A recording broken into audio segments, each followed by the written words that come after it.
I thought it would be a good time, since we're getting near the end of the year.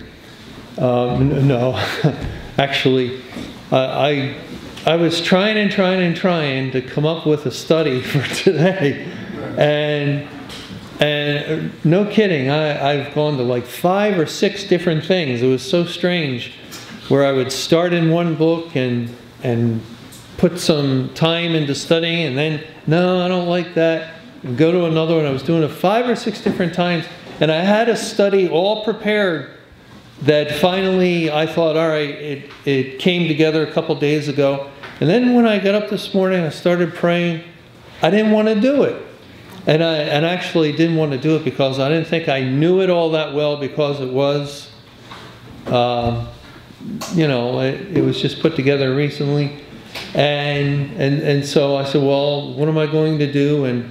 And this is the study that I decided to do, and it's 10 major doctrines we've learned since May 21, 2011. Because I know these things, and that's important when you're teaching. You have to know what you're teaching about. You have to know the material. It's better to repeat and go over something than you know, just kind of stumble around. I've done my share of stumbling, and it's very uncomfortable. But anyway, the first major doctrine that we've learned that is new to us, and some of them are even new as far as you would have never heard them before.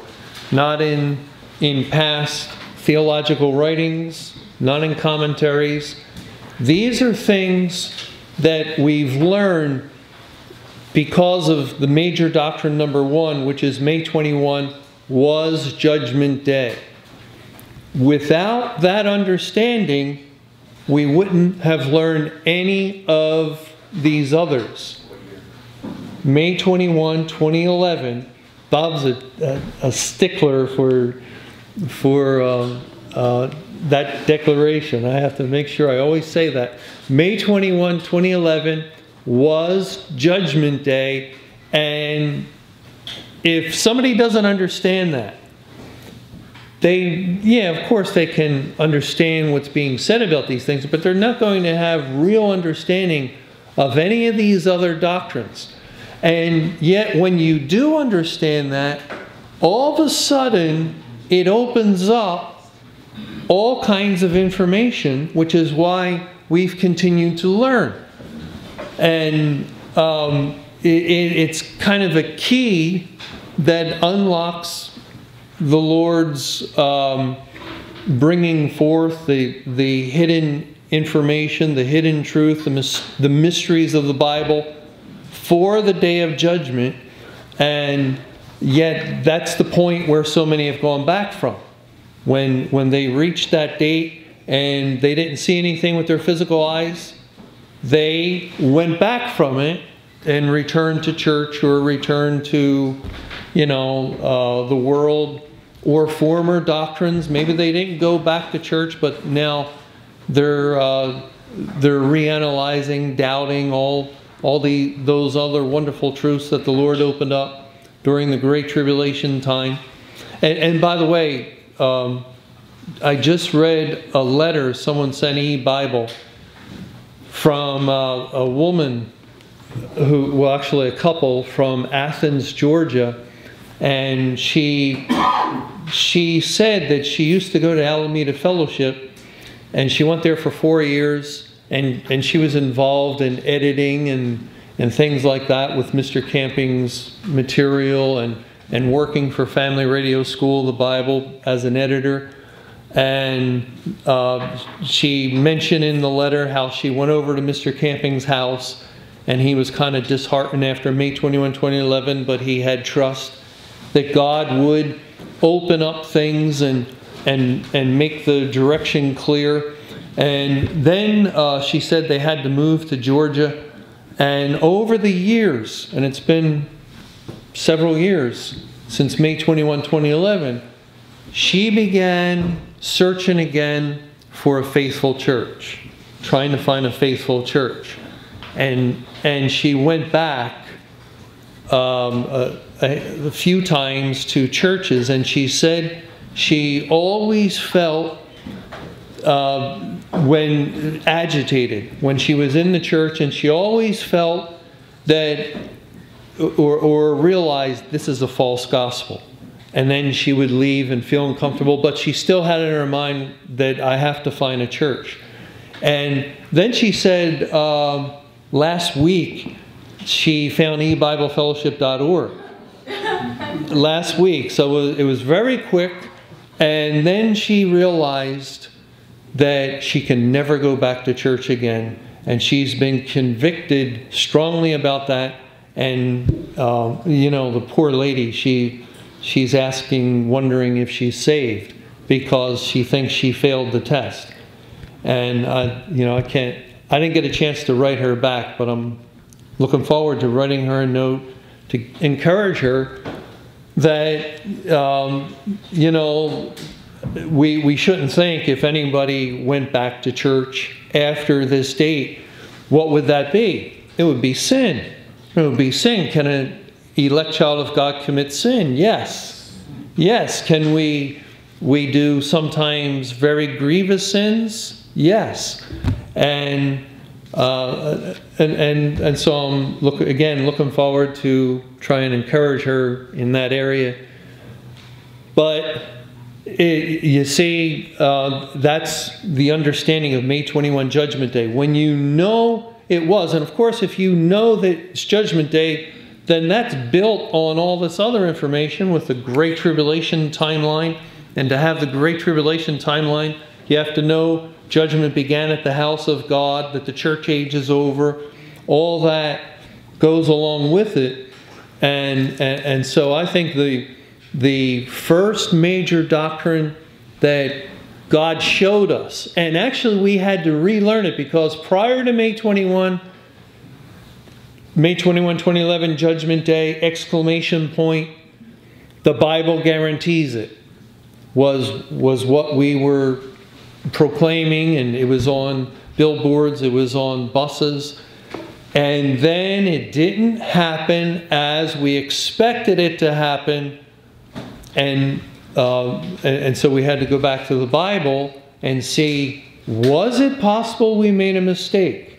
I know people don't think that I did any of that. You know, they just think that, I mean, critics out there, they just think that E-Bible Fellowship just stubbornly, you know, kept going along because that's, and out of pride because we didn't want to humble ourselves and admit that we were wrong. We just continued following along. But the truth is that I was studying and others were studying, and we were looking at the information that locked in the date of May 21, 2011. And what we saw was it still locked in the date of May 21, 2011. That there was no error no mathematical error in calculation. There was no error in the timelines from the flood to that date and so forth. And that meant that the Bible was still insisting it was Judgment Day despite what our eyes saw. And you know, brings us to the second major doctrine we've learned since May 21, 2011, is that Judgment Day is spiritual. It's spiritual.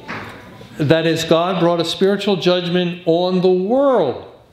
And that is something I don't think you can find if you check like church writings and you read the theologians of the past, that God would bring to pass a spiritual judgment. We didn't even find Mr. Camping talking about that prior to May 21, 2011.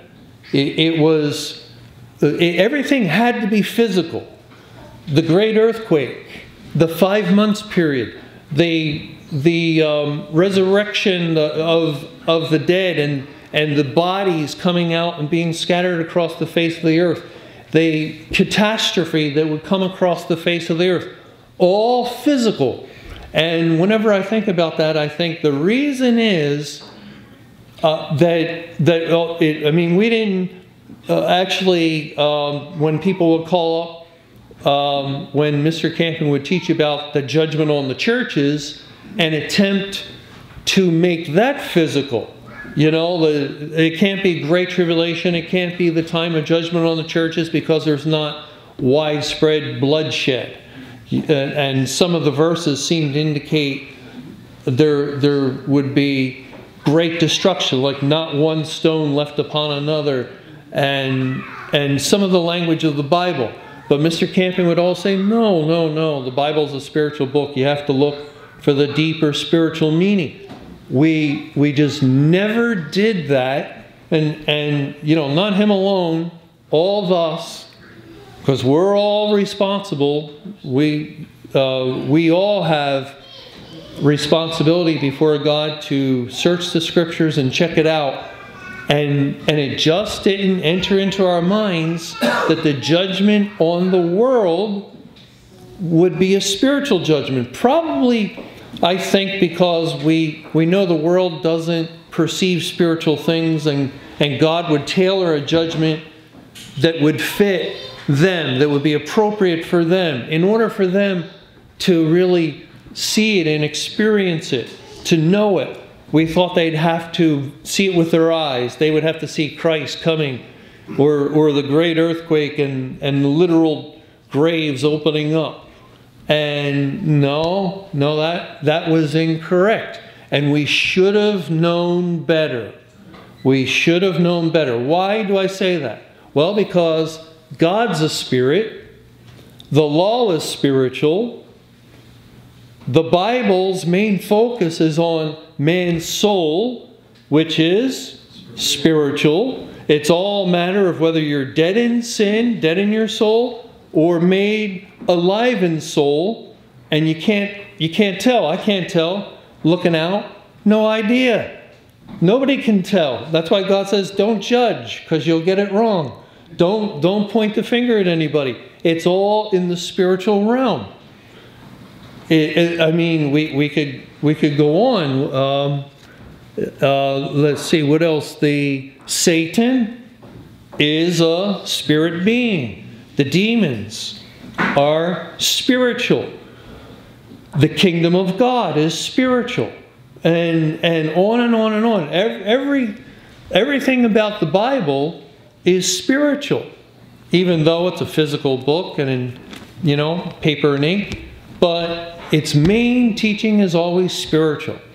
And then when we look at the judgments, the major judgments of the Bible, beginning with the first, back in the Garden of Eden, spiritual. In the day you eat thereof, you will surely die, was the warning given to Adam and Eve. And then they ate, and, you know, look and see what happens. Did he drop over physically dead? No, but he did die in that very day in his soul, dead in trespasses and sins. And the judgment on Christ in the Garden of Gethsemane is spiritual. The judgment on the church is spiritual. Even all the physical judgments, the destructions of cities and so forth in the Bible, always taught spiritual things. The flood taught spiritual truth. Sodom and Gomorrah's destruction taught spiritual truth. And so we should not have been surprised, but we were, and that's how God laid the snare. That's how He laid the trap for the world, and that's how He's developed His testing program for Judgment Day, by just simply following the pattern that He's always followed, which is bringing to pass a spiritual judgment. And there were other tips or tip-offs to the fact that He would do that in Jeremiah 25. Give the cup of wrath first to the city called by my name, then take the same cup, give it to the nations of the world. Okay, well, if we understood that cup of wrath given to the house of God, the churches and congregations, to be a spiritual judgment, and it's an identical cup given then to the nations of the world, why would it change? Why would it not be the same? Now, it needs to be pointed out that although it's a spiritual judgment, it will conclude with a literal physical destruction on the last day. And somebody was asking me that yesterday at the banquet, that they didn't see where the Bible taught that, and it has to be. It has to be. How's God going to bring in a new heaven and a new earth? How's He going to allow a cursed creation, which this world and universe is, not to mention mankind, to continue to exist into eternity future? You think it's going to last forever? No, it has to be destroyed. And therefore, 2 Peter 3 is simply describing a literal physical destruction. And the word there, where it speaks of the elements, it's actually a word that means being loosed, which would tie in perhaps with what happens with the atom in an atomic explosion.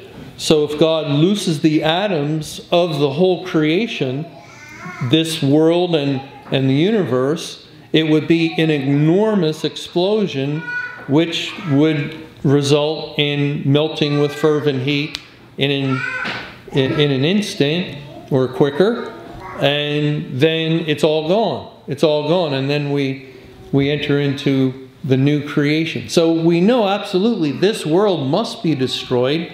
It's not going to be made over. It's going to be absolutely, utterly destroyed, and a new heaven and new earth will come.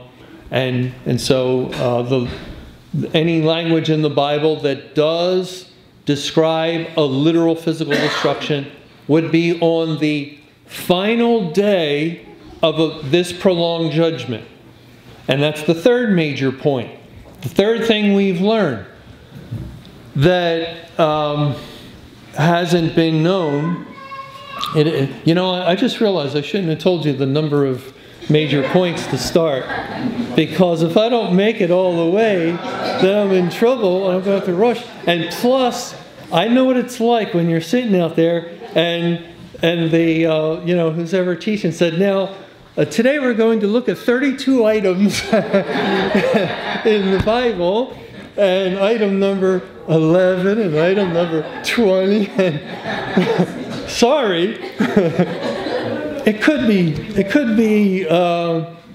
condensed. It's possible. It might be condensed, so relax. Third major point is that the final judgment is a prolonged period of time. It's a prolonged period of time that again, we didn't know, or at least I didn't know, until Mr. Camping began speaking of the 5 months. So he saw that. See, it wasn't fitting, because there was the language that locked in May 21, 2011. Then there was the language pointing to the last day of the Feast of Tabernacles, which was exactly 5 months later, if you remember. And and there's also the language of suffering and torment that had to be carried out and fulfilled, that cannot be carried out and fulfilled if Christ comes and ends the world there. And that understanding came as a result of learning about annihilation. That was God's plan. You can't have... See, they thought many of these verses that speak of man's suffering had to be carried out throughout eternity. Christ comes over in an instant, judgment of all unsaved. Then the suffering and torment takes place over the course of eternity future, forever and ever and ever. But once you learn, well, you can't have that suffering take place for all eternity, because the Bible teaches man is cut off, he perishes in that day, his thoughts perish, and so forth. Then you got a problem, And the solution to the problem appeared to be the literal 5 months. But really the solution is a prolonged judgment day. And we were incorrect about the length, the duration of a literal 5 months.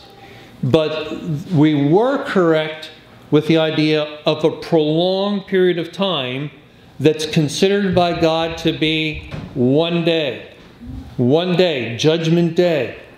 And that allows God to do many things where He can carry out a spiritual judgment for years as we're learning. And then on the very last day, have the physical, literal destruction that we read in the Bible too. And both can be together, because they're all taking place within what God calls Judgment Day, a Judgment Day period. And that's why it may even be, when we read of the last day language, we'll raise them up at the last day, that has to do with the very final day, whatever day that is. Biblical evidence is pointing to 2033. Whatever day that happens to be would be the day of the resurrection and the day of the rapture.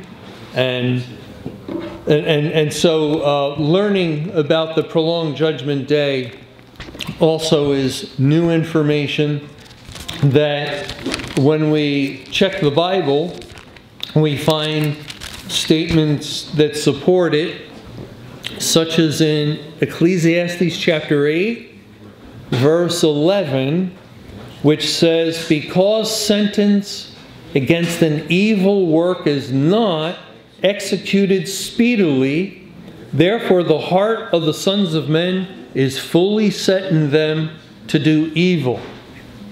So think about that. God is speaking of sentence against an evil work.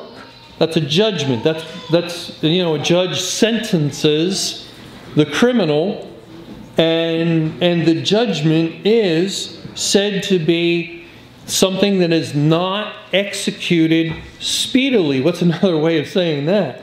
It's slow. It's a slow process.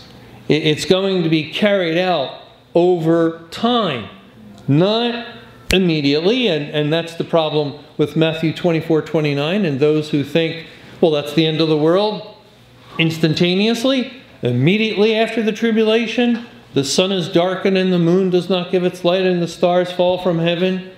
And there's lots and lots of theologians, and there are people who listen to them, professed Christians, who think that's the end of the world. That's the end of the world. But no, and we can explain that when Christ is coming immediately as the judge to execute judgment, the sentence of God against the sinners, but the execution of the judgment is not immediate.